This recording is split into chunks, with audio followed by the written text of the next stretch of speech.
इतिहास। पिछले लेसन की क्रम में हम भक्ति आंदोलन के बारे में देख रहे थे। आज हम उसी क्रम को आगे बढ़ाते हुए भक्ति काल के संतों के बारे में बात करेंगे। भक्ति काल में रैदास का नाम भी बहुत महत्वपूर्ण है। रैदास का जन्म जो है वो काशी में एक चमार परिवार में हुआ था और वे रामानंद के 12 प्रमुख शिष्यों में से एक थे।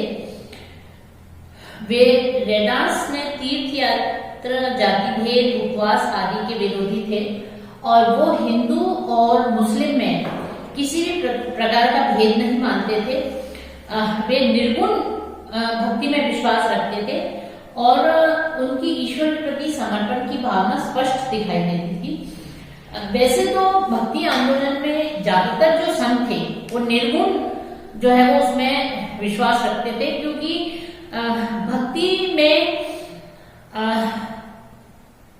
सगुण और निर्गुण ये दो रूप हैं। इसमें ईश्वर को एक स्वरूप जो है वो दिया जाता है, जैसे कि कोई राम की भक्ति कर रहा है, कोई कृष्ण की भक्ति कर रहा है। तो इस प्रकार से जो है वो भक्त अपने ईश्वर के साथ जो है वो सीधा संवाद जो है वो स्थापित करता है और उसी के चरणों में जो है वो आश्रय साधना जो है वो प्राप्त करता है। रैदास के प्रभाव से जो है वो नीची जातियों के लोग भी भक्ति आंदोलन में जुड़ते रहे और रैदास से रैदासी संप्रदाय प्रारंभ हुआ और आज भी जो है रैदासी संप्रदाय जो है वो प्रचलित है। दूसरा प्रमुख नाम दादू का था।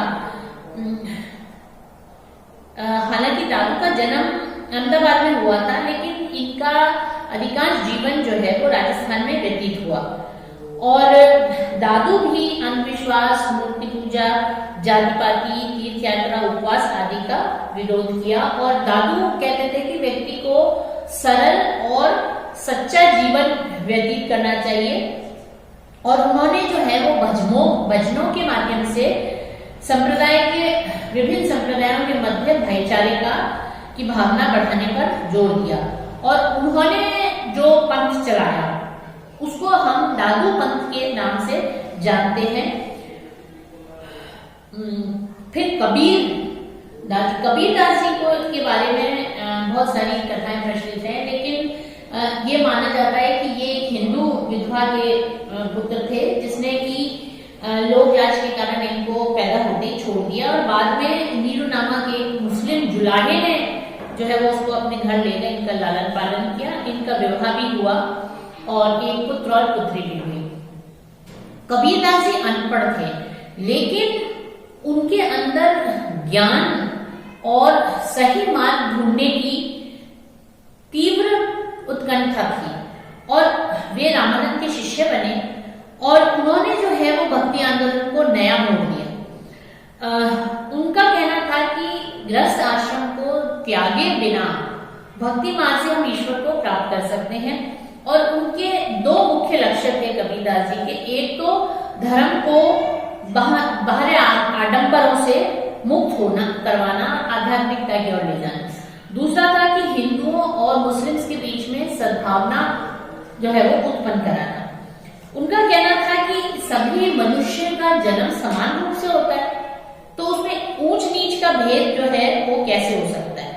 उन्होंने कबीरदास जी ने बहुत सुंदर तरीके से दोहों के प्रति जो है अपनी बात रखी और उन्होंने एकेश्वरवाद, प्रेम मार्ग और भक्ति पर जोर दिया और उनके धर्म की परिभाषा भी अलग थी।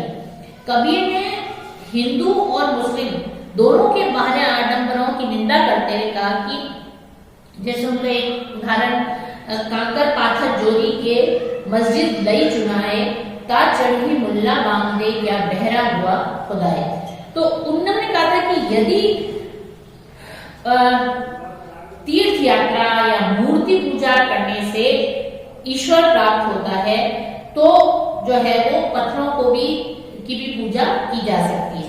तो इस प्रकार से जो है वो बिना बाहरी आडंबर के सीधा भक्त और ईश्वर के प्रति प्रेम की भावना उन्होंने कही।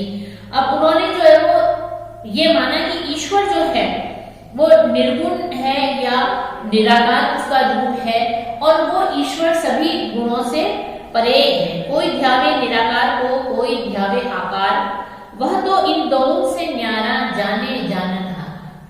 मतलब कोई व्यक्ति निराकार ईश्वर को पूछ सकता है और कोई आकार, वो रेलेवेंट नहीं है। निराकार और आकार दोनों इसलिए महत्वपूर्ण नहीं है कि ईश्वर जो है वो उनसे परे है, वो इन दोनों से जो है वो परे है। तो उनका मानना था कि सत्य यही है, ईश्वर ही सत्य है, और हमें बाहरी आडंबर के बिना जो है वो उन ईश्वर का ध्यान और भक्ति करनी चाहिए। और उन्होंने जो है वो दोनों हिंदू और मुस्लिम को दोनों खरी खरी सुनाई, और उन्होंने आडंबर और अंधविश्वास पर कठोर आघात किया।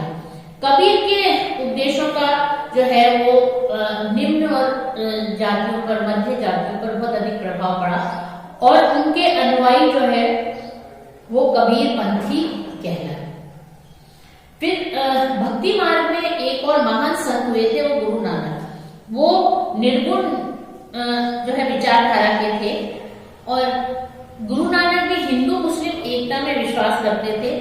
और उनका जन्म जो है पंजाब में तलवंडी में हुआ था। 1469 में उनका जन्म हुआ था, और उनके 18 वर्ष में उनका विवाह कर दिया गया था, और उनके 2 पुत्र भी हुए। नानक जी जो है वो एक लंबे समय तक उन्होंने भ्रमण किया, और भ्रमण का क्रम उनका जीवन भर चलता रहा। नानक का रहन सहन और उपासना का ढंग जो है वो सूफी संतों के समान था, और उनका सबसे बड़ा ग्रंथ गुरु ग्रंथ साहिब जो है वो माना जाता है।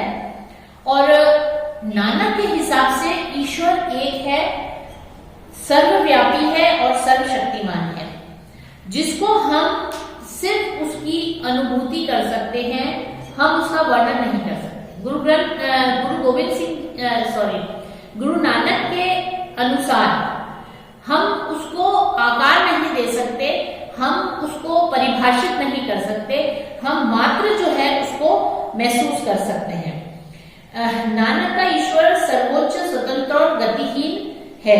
उसकी कोई जाति नहीं है, ना वो जन्म लेता है और न ही उसकी मृत्यु होती है। गुरु नानक भी गुरु को महत्व देते हैं, और वो मानते हैं कि गुरु के ज्ञान के बिना साधकों को सत्संग नहीं मिलता है। और नानक जो है वो हिंदू धर्म के अंदर सुधार करना चाहते थे। जो पाखंड उसमें आ गए उसको जो है वो हटाना चाहते थे। जैसे कि मूर्ति पूजा है, तीर्थ यात्रा है, संसार त्याग आदि है, वो मध्य मार्ग में चलने को उपदेश देते थे, और हृदय और मस्तिष्क की पवित्रता पर जोर देते थे। और वो जो है वो मानते थे कि सभी धर्म जो है वो एक जैसे हैं, और उनके विवादों को कहते थे बंदे एक खुदाए के हिंदू मुसलमान, बंदे एक खुदाए के हिंदू मुसलमान, दावा राम रसूल कर लड़ते बेईमान। मतलब यहाँ पर इन्होंने तर्ज किया है दोनों हिंदू और मुस्लिम के आपसी झगड़ों के, कि चाहे वो हिंदू है चाहे मुसलमान है, वो एक ही ईश्वर की संतान है, और वो राम का नाम लेकर, वो रसूल का नाम लेकर झगड़ रहे, जबकि ये झगड़ा जो है वो मिटता है, क्योंकि ईश्वर जो है वो एक है। और नानक की सबसे बड़ी विशेषता ये थी कि वो दुर्गुणों से घृणा करते थे, दुर्गुणियों से नहीं। और वो कहते थे कि आराधना और आत्मसर्ग सीखने का उपदेश देते थे। उनका कहना था कि दूसरों के भांति वे भी एक प्राणी हैं, और पवित्र जीवन व्यतीत करने का वो सदा ही उपदेश देते थे।